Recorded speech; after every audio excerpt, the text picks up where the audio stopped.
of the LinkedIn. My English is not up to mark. I'm trying to learn by speaking with the people. No worries. I speak global English. Okay, I don't, nice. yeah. We have to first learn how to speak global English because American English is too complicated. Oh, okay. I think there's a lot of Asian, I think, again, this ways to speak in English. Yeah, that's the first thing I teach everybody when they are in my workshops is how to communicate slow, simple words, short sentence, smile, lots of body language, tone of voice, a little more than normal, because we need to make it easy to understand. Yeah. Okay. Yeah. I Also, mentioned you in the post. Yeah. oh, okay, I'll So look at your posts. Okay. All right, and I will send that out. Oh, there it is. Yay. okay. Thank you. Okay. Thank you. Yeah. Okay. Let's we start. Uh, A little bit your introduction and uh, can you introduce yourself, please? yes, I'm Kimberly Wiefling. I live in Silicon Valley, California. And I am so thrilled to be here, the center of innovation. It is a wonderful experience living so close to the headquarters of Apple and Google and Facebook and Adobe and all kinds of other companies. Zoom. I mean, it's so exciting. I grew up in rural Western Pennsylvania. I didn't know anything about technology, but somehow I grew to love science. And then I studied physics for 7 years. Then I worked for Hewlett Packard for 10 years, seven different engineering jobs. And I thought, oh my goodness, I should have studied psychology because I needed to work with human beings. And this was so complicated for me.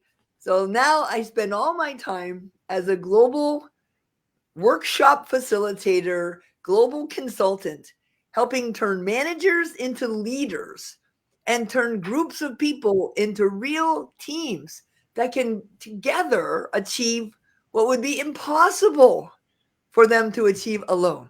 That is Yeah. exciting. Yeah. No, very nice. Very nice. Uh, can you share more about your background, like and journey, particularly your transition from a physicist to a leadership roles in R&D and manufacturing? Oh, so I was working at Hewlett Packard. I was one of the first women repairmen. That's what they called us because it was like very strange to have a woman using wrenches and tools. And then I went to manufacturing engineering. And I realized when I spent the first 3 years at HP fixing instruments that were broken in customers' labs, I saw the customers stressed out, sometimes crying because their mass spectrometer wasn't working and they had some blood samples going bad in the refrigerator and they would have to figure out how to tell their customers they have to give blood again. And then when I was in manufacturing and then R&D, I was so shocked at how hard it was to get things done. And I was very bossy and pushy. Oh, geez. So that didn't work very well. So I had to experiment with different ways communicating, more listening, more making the goal clear. And I started taking so many classes. My one manager said, "Are you going to get a PhD in this?" Communication and teamwork, because I was taking so many classes trying to learn all those things. And eventually I quit HP and I worked at three failed startup companies in 3 years. Exciting Silicon Valley. Don't worry, because every time a startup company failed, I lost my job, but I got a raise and a promotion. And the very last one, before I started my consulting, I made a promise that when I leave this company, I will have the relationships strong and powerful. I am not going to sacrifice relationships to get results. And in that experience, I learned that you get results through relationships as a real team, not results or relationships. I didn't know that. I was a nerdy, geeky scientist. Okay. I'm still Yeah. learning. Trust me, I'm still learning. Yeah. And what's your age if you want to share with us? Pardon me? What's your age if you want to share with us? Oh no, we don't share age. I Okay. am Okay, no ageless. problem. Age is a Okay, no number. okay, no Here's what I problem. always ask people: how old would you be if you didn't know how old you are? And for me, I would be like 42. Oh, That's okay. how old I feel. Okay. Maybe Okay. some days 35, but I feel Okay. like I'm in my 40s. Okay.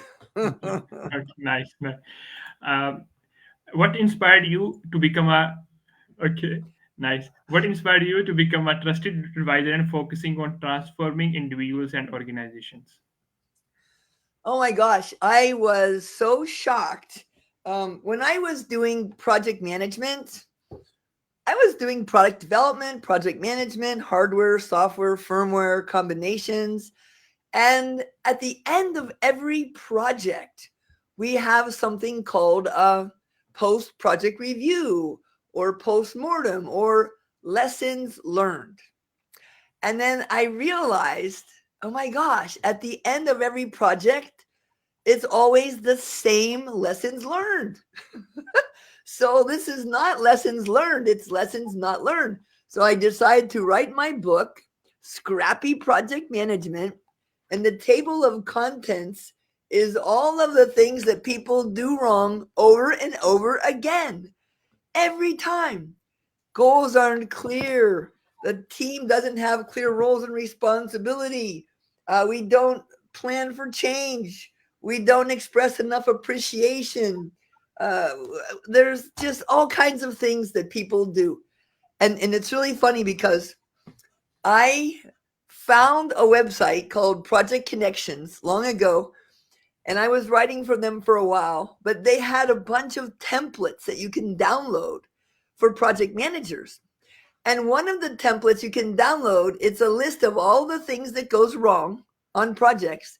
And when you're reviewing your project, after it's finished and you're doing the lessons learned, you can just check off all of the things you did wrong. So I said, why? Why can't we make new and more exciting mistakes? Why can't we fail for new and more exciting reasons? So that's what inspired me to see if I can transform planet Earth so we have a chance to make new and more exciting mistakes. Okay, very nice. And can you elaborate on the concept of work shock learning labs and how they contribute to achieving impossible business results? Oh, great. Well, as you know, if you just know how to do something, it doesn't help. Dr. Robert Sutton is a professor at Stanford University. Lives, very close to where I live. Stanford University is maybe 4 or 5 kilometers from my house. And he wrote a Very nice. book.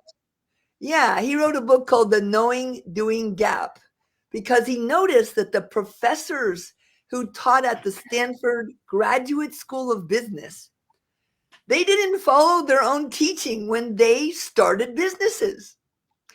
And so he said, oh my gosh, knowing how changes nothing. And I thought, there's so much research that says if you just learn something, that doesn't mean you'll do it. For example, in the US, over half of the people who live here are overweight, okay, fat. And everybody knows how to lose weight, right? Yeah. Eat less, exercise more. It doesn't help. But if you really want to lose weight, you go to the gym and you work out. Well, that's what the workshop learning labs. It's to work out your leadership muscle, to work your team muscles, your innovation, your creativity muscles by doing exercises. So we can expand our brain to make our brains change and change our actions. It's not Right. enough. So we have to change our actions. So workshop means like we are in there doing exercises, activities, discussion, role plays, prototyping. So many, many things, not a classroom. No, Yeah. Okay. Very nice. lots of rubber chickens. Yeah. Yeah. Okay. Very nice. Okay. Okay. How do you envision integrating ChatGPT into your workshop learning labs, and what benefits do you anticipating from this experience? I have been using a version of ChatGPT from AI Smith on my phone since February this year. I ask it questions pretty much every day. And one of the first questions I asked it was, "Who is Kimberly Wiefling?" It was totally wrong. But when I ask it things like, "What are the behaviors of the best leaders in the world? And what kinds of things can you do to build trust in business teams? Or how can I be more patient with my husband?" Stuff like that, right? It's really good. So I started to practice it myself. And then we took it to the workshops and we would just project it up on the screen during lunchtime or on breaks or in the evening time and tell people, ask a question. And when we ask questions about leadership and teams and things that are well known for 30 years, it has good response. So I call it coach in your pocket, leadership coach in your pocket. And I think, well, there's other things you can do. Now, last week we were working in Frankfurt and there was a video that was only in English. And we used an AI program to convert the video speaking into German and also subtitles. And Yeah. the AI thing is amazing. I'm really looking forward to when we have a little thing we put in our ear and it will automatically translate everything for us real time. That's how I really want to include it. But right now, Hmm. asking questions about leadership, teams, organizational culture, project management, creativity, innovation, design thinking, it's very smart. And, and it doesn't forget things and it's never tired. Yeah. Yeah. Yeah. It's a teacher. I think it's a teacher which you can ask whatever you want. It is. It is like having. I just today asked it to summarize a really big, long book about Semco. What makes Semco such a great company and so admired? And it summarized 13 points I could easily read in less than 10 minutes. I could read the whole Hmm. book, but I'm kind of busy. So we Hmm. can learn so much more. Plus, the AI assisted experts are going to be much better off. Did you ever see this lung X-ray with a little gorilla in it? There's a lung X-ray that's pretty famous with a gorilla in it. When they show this X-ray to radiologists, doctors who read X-rays for their work, 80% of them did not see the gorilla. So I want my doctor to have an AI assistant so when he or she is tired or busy, they will still find the important things. Yeah. Yeah. This will be game changer. I think in the medicine industry. I think AI. Oh yeah, because Okay. my girlfriend, I mean, it's not just a joke about a gorilla in an X-ray. My girlfriend 3 years ago died because they didn't find a really big, maybe 5 centimeter tumor. They didn't see it on her uh, annual exam, so she died. So okay, well, let's have the AI assisted doctor, please. Yeah. Okay. But I use it for, AI assisted leader. Okay. Nice. Uh, With your extensive global experience, how do you approach bringing together uh, a culturally diverse team to achieve common goals? oh, wow. That is such a great discussion. Well, uh, when people first get together from different countries, sometimes they think the problems that they're having communicating are because, like, you're from that country, I'm from this country. But here's what I do. I say, okay, please raise your hand if you are married to or your partner is from the same country, the same language, the same culture. Okay, many people say, oh, yes, that's right, Kimberly. And then I ask, please raise your hand if you ever have any conflict or disagreement or frustration with that person. Oh, yeah, oh, yeah. So I remind them that even if they're married to somebody, they're going to have frustrations and times when they're like in conflict. But we don't give up on that person.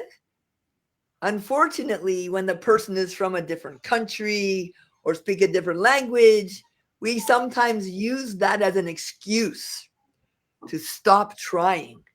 So what we focus on in our workshops, we focus on what do we have in common. And there is so much. Human beings are like the Hawaiian Islands. If you fly over the Hawaiian Islands, you see they all look like they're separate. But if you go underneath the water, down, down deep, they're all connected. And I think that we human beings are all connected to the common ground of human beingness. And we focus on what do we share in common. And often, if you're working with people in a business, the thing they all share is they have struggles to keep the business successful, to beat the competition, to solve problems. And they cannot do by themselves. It's hard, but we have to not Yeah. give up on each other. Yeah. Very nice.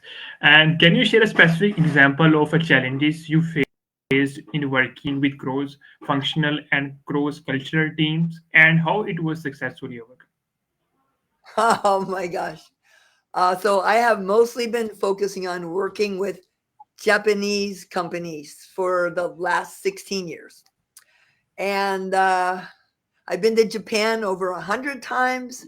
I've worked with over 50 different Japanese global companies and traveled all over the world for those companies because, one of our clients did business in over 110 different countries, the Japanese business.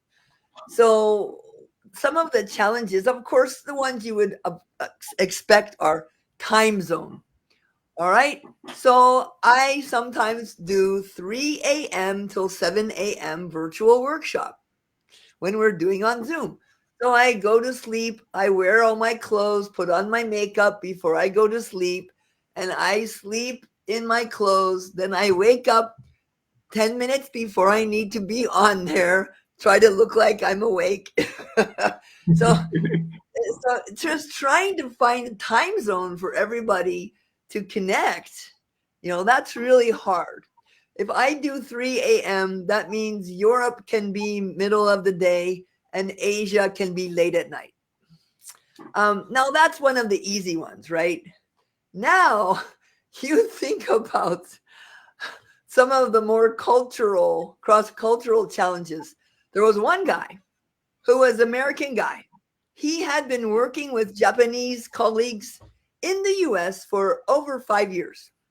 Now, he was in this really long program, 7 months, 5 days we meet in Europe, 5 days in US, 5 days in Japan with real team projects. And his colleagues, his Japanese colleagues, told him, you, we cannot understand your English and you don't listen to us. They had to tell him that like 500 times during this thing. And he was so heartbroken because he said, Kimberly, I have been working with Japanese for the past 5 years. And I thought that I was good at working with them, but they were just pretending to understand Oh, me. So he was so this he kind of was feeling so sad because he didn't realize for 5 years that his colleagues didn't understand him. So he kept, they kept smiling, yeah. But that doesn't mean they understood it. Just means they heard him. He was saying something. So, and oh, then, and I'll tell you another. This is even worse, and I'm not going to say the company name, but I have been working with some very conservative companies, and there are some people who really want to change to become truly global company, and then there's some people that really don't want to, and they would like things to stay the same. And so sometimes the people who hire me are these executives who see the need for change, but they have to protect me and hide me so that the other ones don't find out about me. Because I carry rubber chicken around. I have these wild like toys and work shock therapy learning lab. So it has been really challenging sometimes to get some more conservative people to accept some of what I'm doing because it looks weird. It looks strange. It's all based on science. Everything I do is proven to work. But I was out at one of my workshops, and at the end, one of the executives came to say something, hello, the executives to greet everybody. And he said in Japanese, and he made one of my students, one of my participants translate. He said, when this other executive retires, this program will be canceled immediately. Yeah, yeah. And then just last year, we had another company. We were working with this huge Japanese company that does business all over the world. We were working with them for 10 years. We did their executives. We were doing mid level managers. We taught their people how to teach our organizational culture workshops all over the world. But, every couple of years, they change who's responsible for these things in Japan. They rotate the jobs. And last December, they told me, oh, we can't hire you anymore because you make Japanese uncomfortable. Uncomfortable. They want me to make them have innovation and think different and make breakthroughs, but they don't want to be uncomfortable. Okay, so let's try this. Just cross your arms and do this with me. All right, now look at your arms and cross them the other way. So cross them the other way. Okay? okay. Arm closer on the way. Yeah, so instead of one like this, the other ones. So yeah, so the other one goes over. Now, does that feel weird? Does that feel uncomfortable? No, Not for no, I you. think Normally, when people cross their arms, they always cross them the same way. But if you ask them to cross their arms the other way, ooh, they say it feels weird and uncomfortable. There's nothing wrong with being uncomfortable. In fact, Mhm. it means you're changing. If you feel Yes, uncomfortable, that is a sign you're changing, and that is the goal of the work shock therapy learning labs that we do. very nice. Okay. Uh, Ah, okay. Okay. As it's now about startups. As a serial entrepreneur, what key lessons have you learned from launching and being involved in startups? oh yeah, I have helped launch about a dozen startups over the last 20 years. One of them became wildly successful. It's still privately owned, but we grew the revenue to over $3 million a year. No, it made it through COVID. But the challenges was this same guy that I helped start this one. That was the third. That was the third startup that he started. The first two were failures. So the challenge is you have to say, hey, some of them aren't going to work out. You experiment. And if it fails, you just try again. According to the research on startups that I have seen, if you have had a failure in the past, you are much more likely to succeed in a future startup.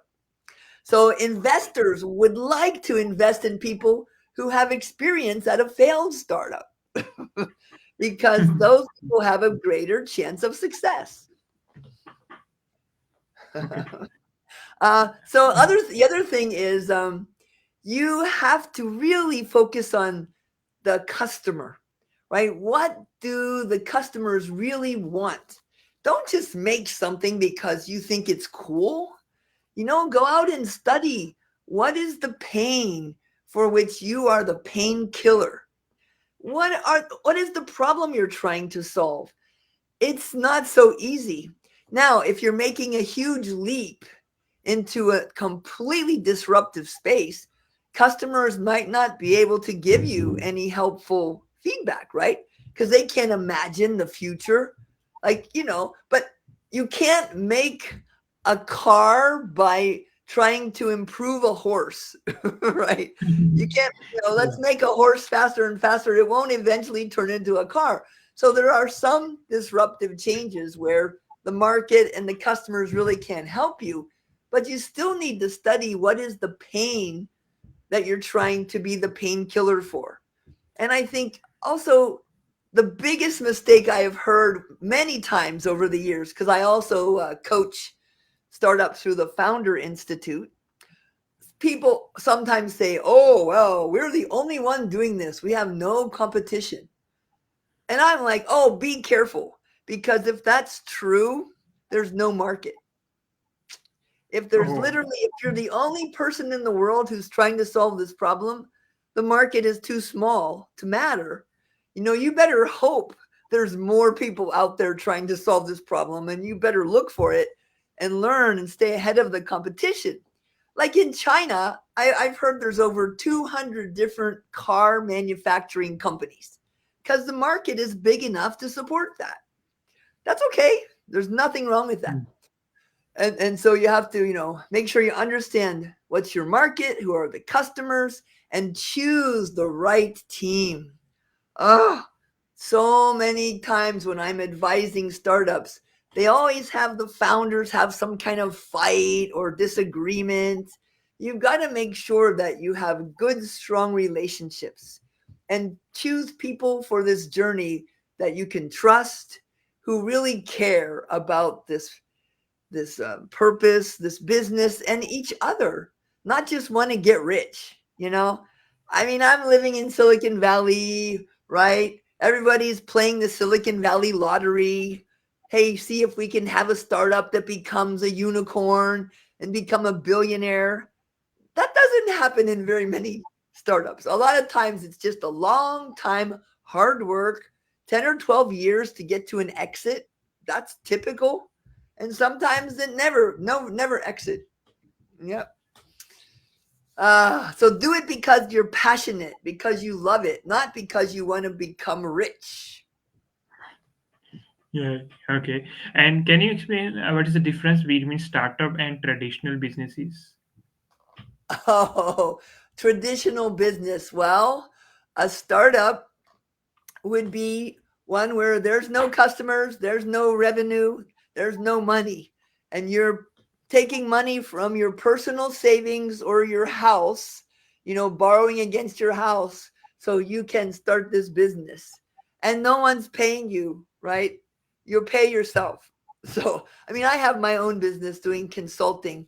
The first 3 years, I was borrowing money to pay my bills from against my house. And then finally in the third year, I started making some money. And maybe 2 years later, finally, I could pay off all the loans. Hey, if I had a regular business, a regular job, I just get a paycheck. Thank you so much. So, and it's really challenging, right? If you're worrying about where am I going to get the money to pay these people next month, it's tough.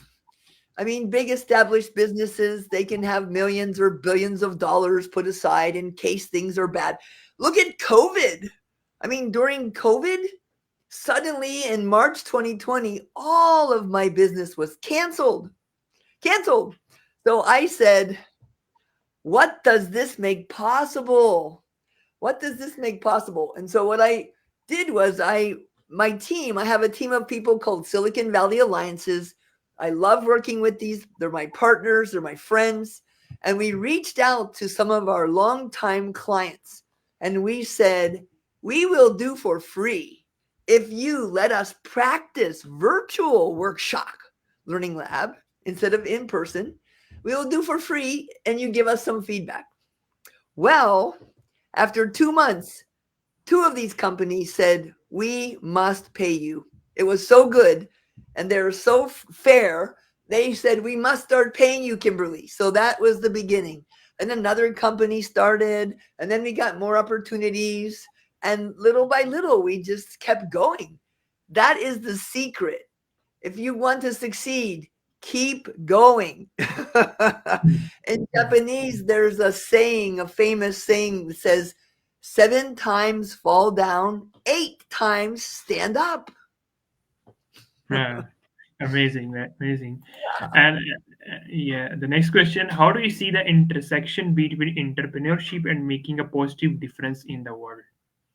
Well, the way I like to approach business is solve problems and solve problems profitably, because if you don't solve them profitably, you cannot solve them next year.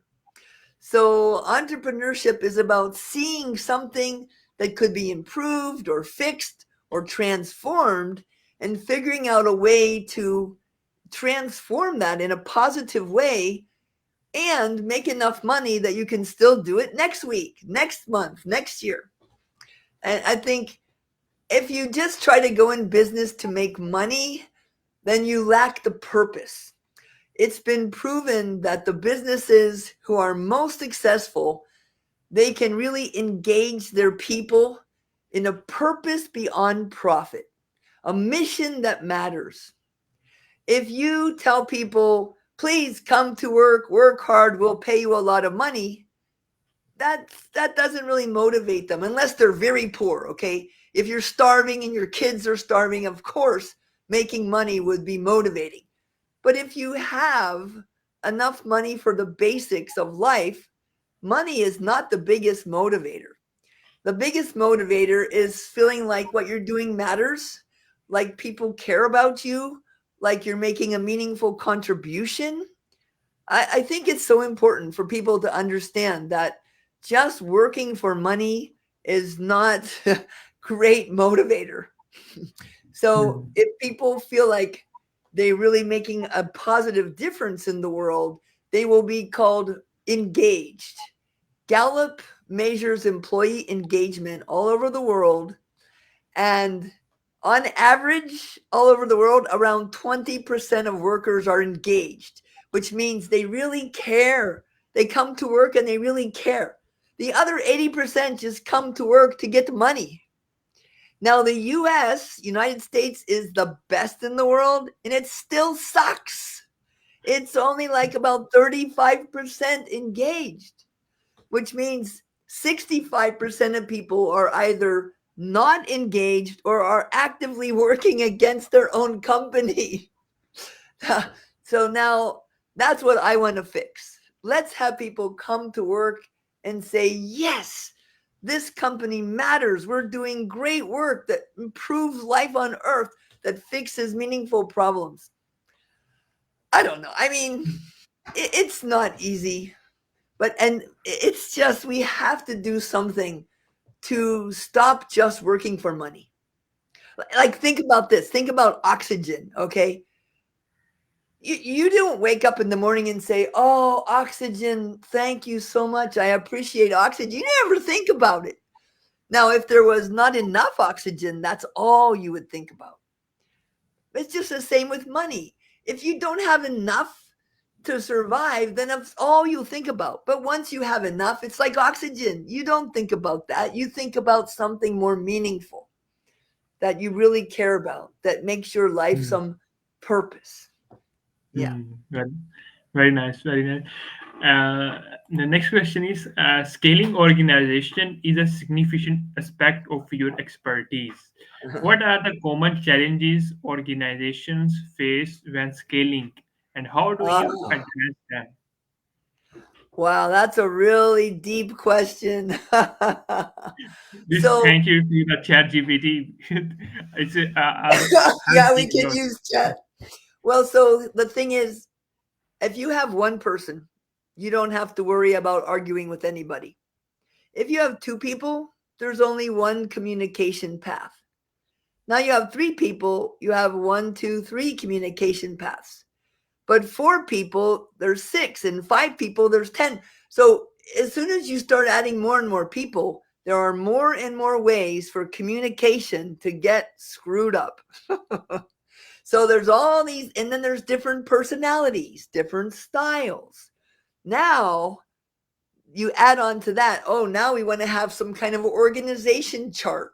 And someone is the CEO, founder, and somebody is the vice president, and someone is the manager, someone is the leader, someone is the worker. So now you get these hierarchies.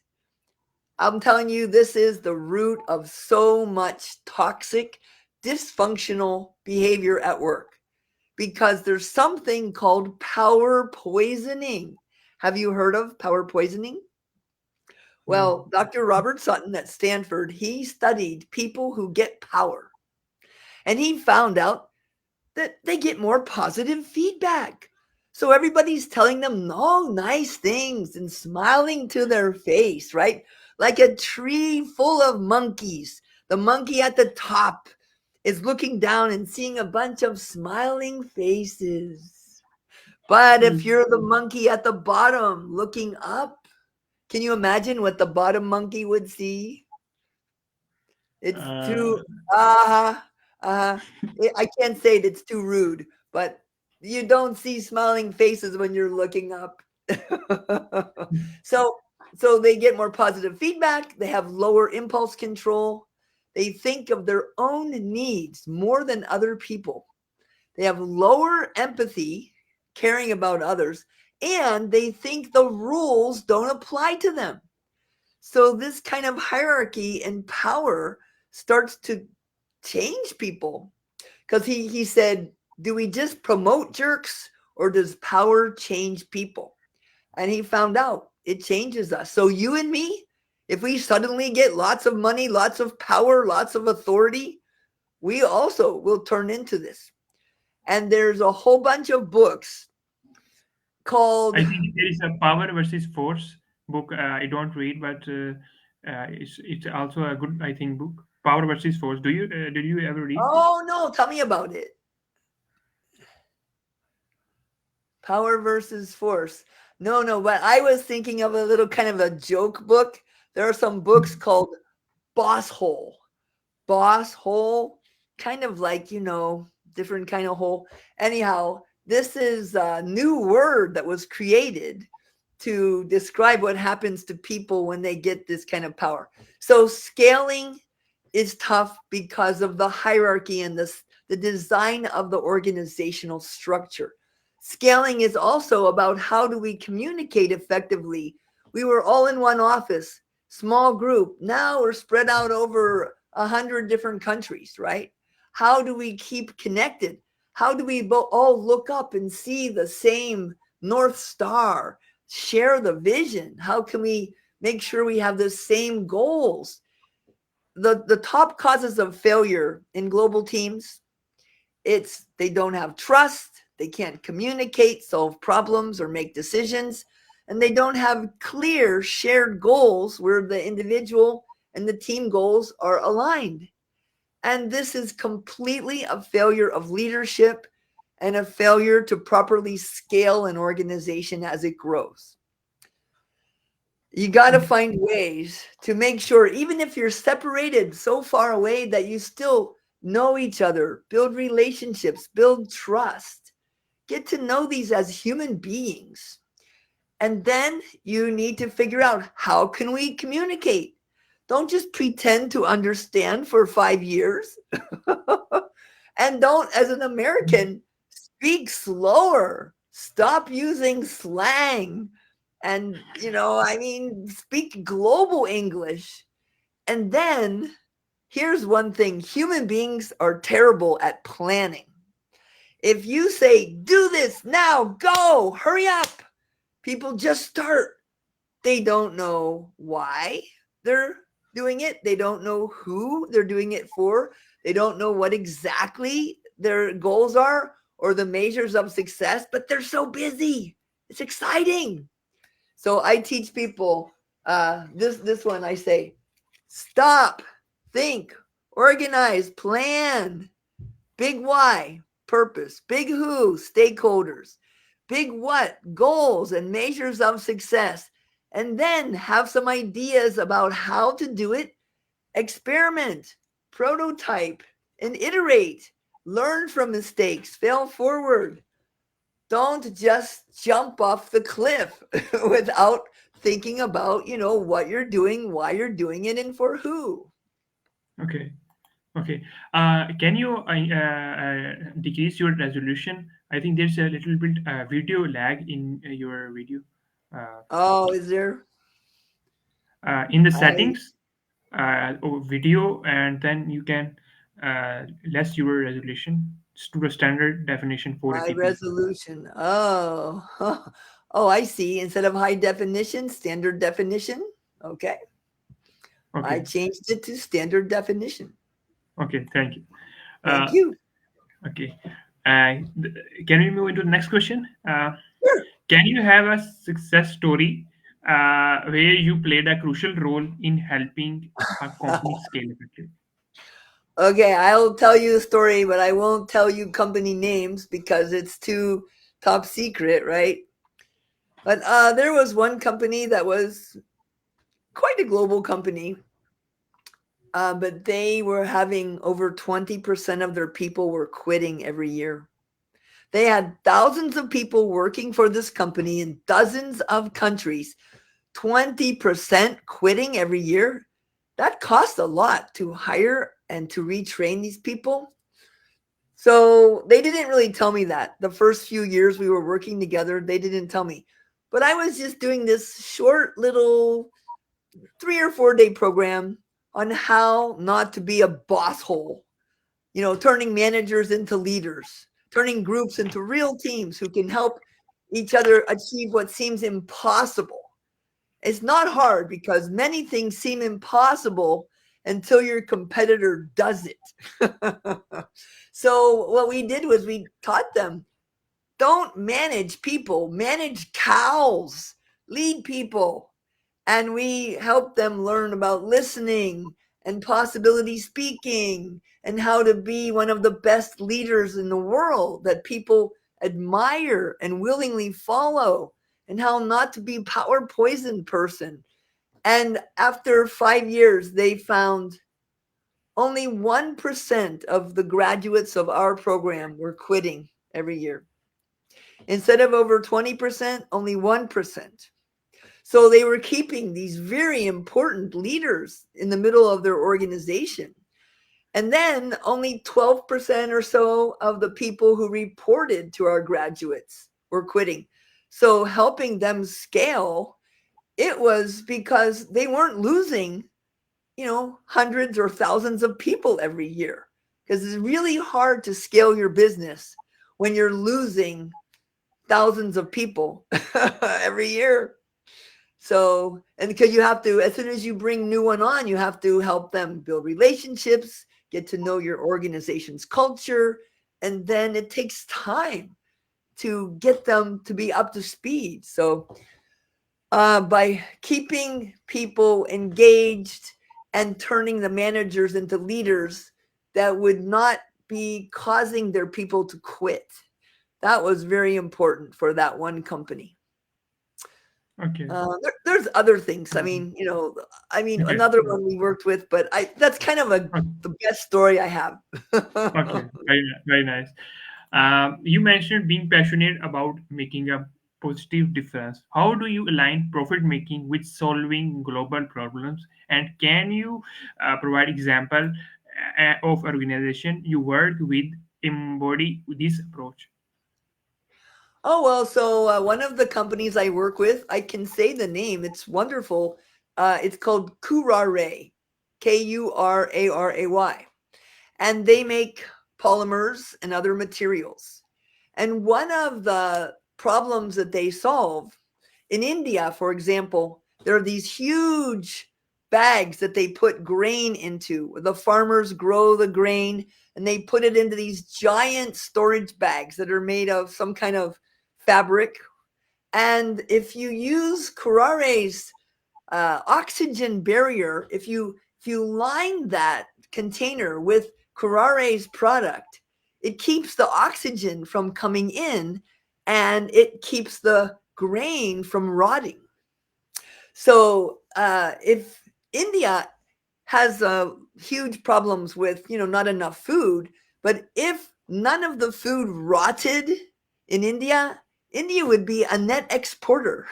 So Kurare is helping India preserve food that would otherwise have rotted and been lost.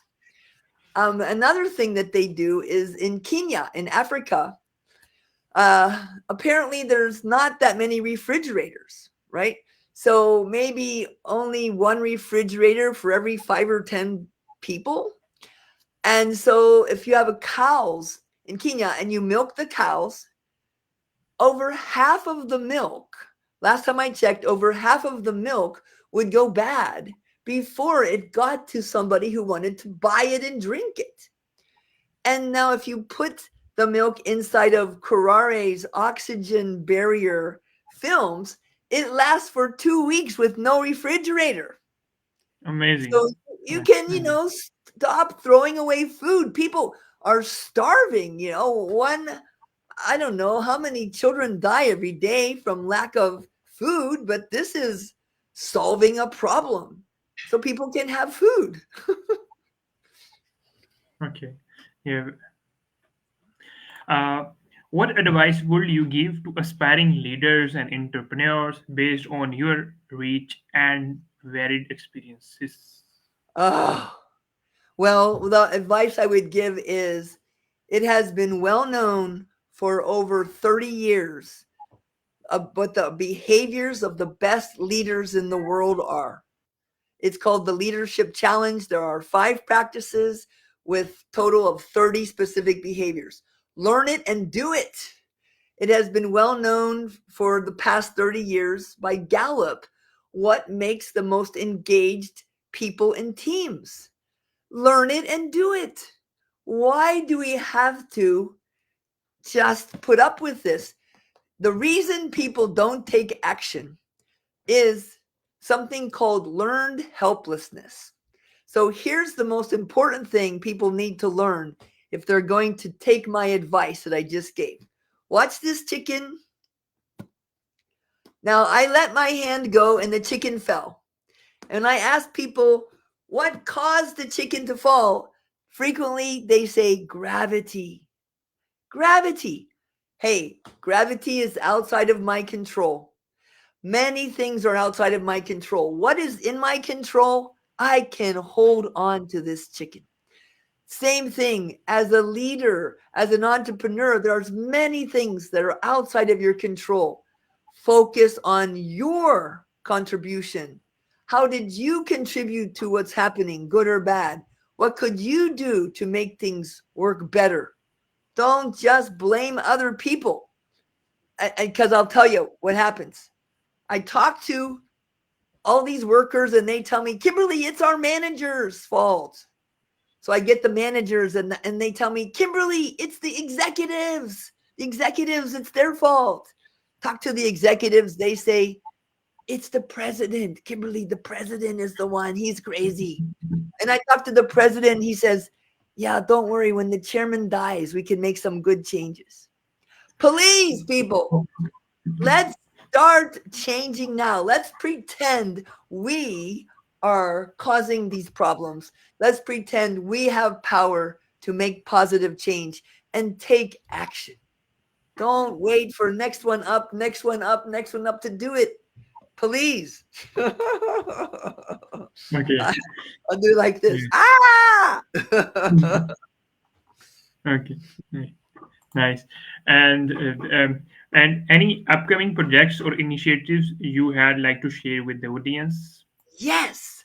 So I have been studying sustainability. And a lot of my clients are very interested in becoming more sustainable businesses. I also have worked with something called the Arctic Ice Project, which is to help restore Earth's heat shield. You know, the Arctic ice cap, it used to be many years of ice, layer upon layer. And it was very highly reflective, like 90% of the sunlight would be reflected. But now the Arctic ice cap melts every year. And now the 1 year ice, it's only about 40% reflective. It's called albedo. So I've been helping the Arctic Ice Project for many years in some small ways to see, can we adjust Earth reflectivity? Can we somehow find solutions for climate engineering solutions? And I also have been doing one lecture a year at one of my colleagues' classes at Stanford University that's called Engineering Climate Management or Engineering Climate Change. And now this year, I'm thinking I really want to pivot more in the direction of sustainability.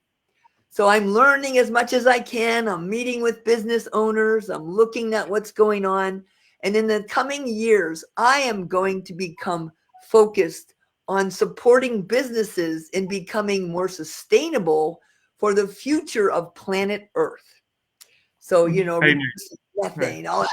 I'm a physicist. I'm telling you, if there are engineering solutions to all of these problems. All we need to do is get the budget. And because there's one factory they built in Iceland a couple of years ago, which would take CO2 out of the air and put it somewhere to store it. Airbus has now made a contract with that company to build more of those factories to completely cancel out the negative impact of all of the airplanes they will manufacture. So we need to understand there's a whole bunch of stuff happening. I don't know if you've heard of the World Business Council for Sustainable Development. There is okay, so it's wbcsd.org, World Business Council for Sustainable Development. In 2010, 100 of the biggest companies in the world got together and said, there's no profit in a world that's falling apart, where people are killing each other for food and water. Now they have over 200 companies that are members, and they totally comprise about 15% of Earth's gross domestic product, the GDP. Now, these 200 companies have committed to working together to profit in a sustainable way that makes sure that next year, 10 years, 100 years from now, their business will still be able to survive on planet Earth. Because if we destroy the earth, there will be no stock market, there will be no profit, there will be no products, no corporations. So they know this. So Okay. I would check this out, and I want to support a more sustainable future for planet Earth, where we can do engineering solutions to keep Earth inhabitable while enjoying our lives and continuing our business. Very nice. Very nice. It's amazing. And this is only, I think, a one chat in a question. So we don't have questions. So I think the question is complete. And the last one is how, which are the essential skills important to become a consultant like you, and how anybody can become a consultant like you, and how can get clients. So this is Ah, I well, I think having a broad experience base is really helpful. I worked in many different jobs, even in the same company. In HP, I was in 7 different jobs in 10 years. And then I worked in 3 different startup companies. And then I also did a lot of networking. So broad experience was useful. And I had to get help on how do I explain the value I can bring because I'm not a marketing person. So I actually partnered with people to get clients.